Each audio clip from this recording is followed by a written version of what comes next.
Bonjour à tous, je m'appelle Mickaël Zonta, je dirige la société investissementlocatif.com. Aujourd'hui, on va parler immeubles. Je vais vous donner mes conseils sur les immeubles de rapport et on va parler des erreurs majeures des investisseurs. Quelles sont les 5 erreurs que vous devez éviter pour réaliser une superbe opération en immeuble de rapport?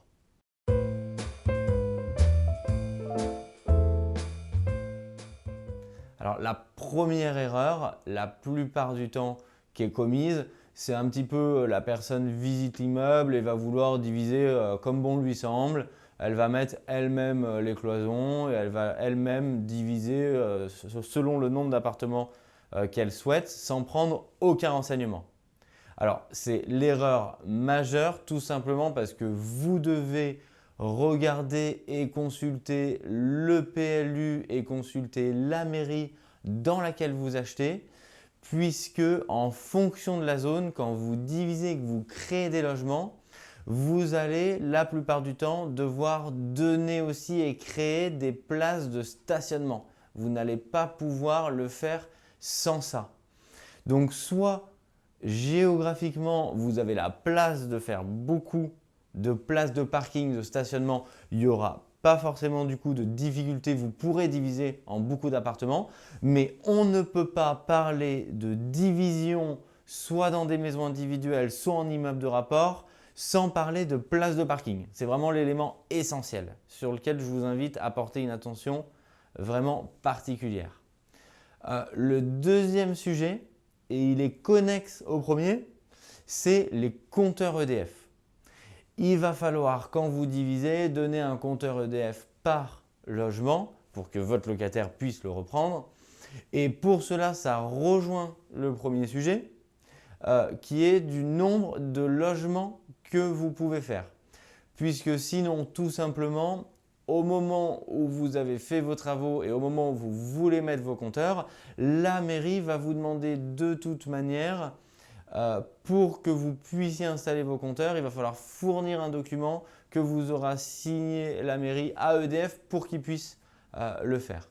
Donc quand vous faites votre visite d'immeuble, il faut regarder combien vous avez de compteurs, combien sont déjà présents, combien de lots ou non contient votre immeuble pour, de manière générale, pouvoir déterminer combien il va falloir ajouter de compteurs électriques et vous allez pouvoir faire la liaison et la connexion avec le nombre de places de parking.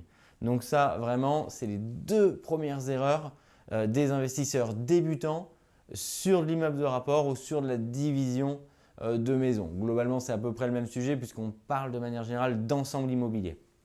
Le troisième sujet et la troisième erreur qui est commise par les investisseurs la plupart du temps sur les immeubles, c'est d'investir dans une zone complètement inconnue qu'ils ne connaissent absolument pas. Le risque en soi, il est que si vous faites mauvaise pioche, puisque si vous y allez tout seul, sans l'expertise d'aucun acteur, sans notre expertise dans les zones dans lesquelles on va faire des projets en immeuble de rapport parce qu'on connaît très bien ces villes-là et qu'on sait à quel prix derrière on va pouvoir le louer pour calculer votre rentabilité, le risque il est réel, il est que vous investissiez dans une ville où la démographie elle est en chute libre. C'est un vrai risque parce que demain, une fois que votre immeuble il sera reconfiguré, il va bien falloir le louer à quelqu'un. Or, si la ville dans laquelle vous allez, elle est de moins en moins attractive, qu'il y a de moins en moins de monde qui cherche à louer dans cette ville, ça va être un petit peu compliqué. Je suis aujourd'hui dans le marché immobilier, je vois ce qui se dit, je vois passer des postes et je ne veux pas citer de ville, mais dans lesquelles on a des immeubles qui sont vraiment extrêmement à bas prix. On parle des fois de 300, 400 euros par mètre carré. Donc vous avez des ensembles immobiliers gigantesques pour une somme d'argent ridicule. Je vous invite juste à aller creuser un tout petit peu plus loin quelquefois et notamment sur la démographie de la ville. Vraiment, je réinsiste parce que c'est un point majeur et important. Si c'est en chute libre, vous faites une erreur d'investir dans ces villes-là.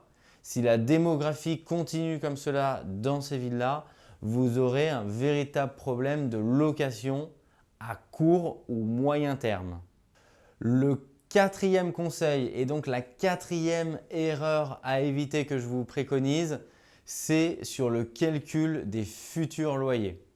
Alors, si vous achetez un immeuble qui est occupé, c'est-à-dire que vous avez déjà les locataires qui payent leur loyer, il n'y a pas spécialement de sujet puisque vous savez combien vous allez rentrer d'argent en termes de location. Je vous invite à vérifier deux choses dans ce cadre-là. La première, c'est est-ce que le loyer que va vous payer votre locataire, il est sous-évalué? Est-ce qu'il est au marché? Ou est-ce qu'il est surévalué? Dans le cadre où il est surévalué, ce serait un véritable problème, puisque s'il part, quand vous allez le recommercialiser, il va falloir le recommercialiser moins cher. Et généralement, il ne va pas rester à vie dans quelque chose qui est hors marché.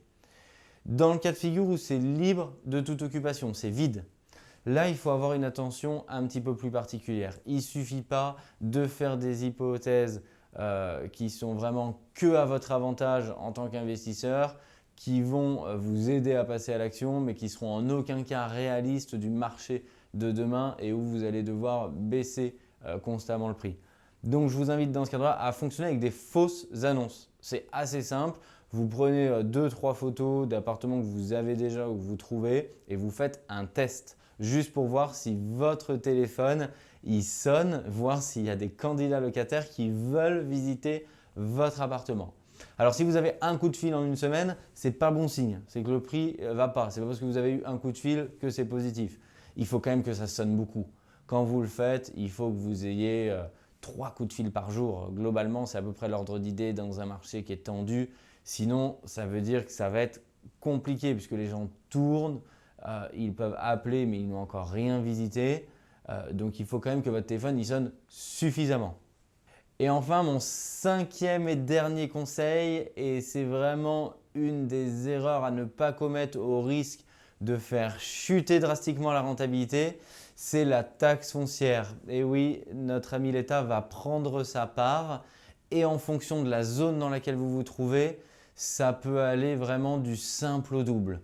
Il faut vraiment que vous le preniez en compte, ça va être un élément essentiel. La moyenne, l'ordre d'idée, c'est globalement 1 mois de loyer.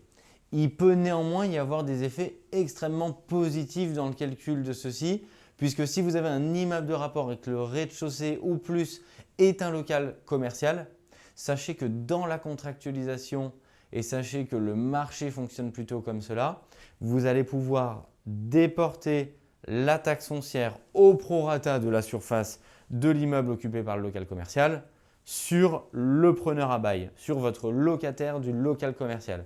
Ça va peut-être vous permettre, ce conseil-là, de faire baisser la note quand vous allez devoir payer la taxe foncière.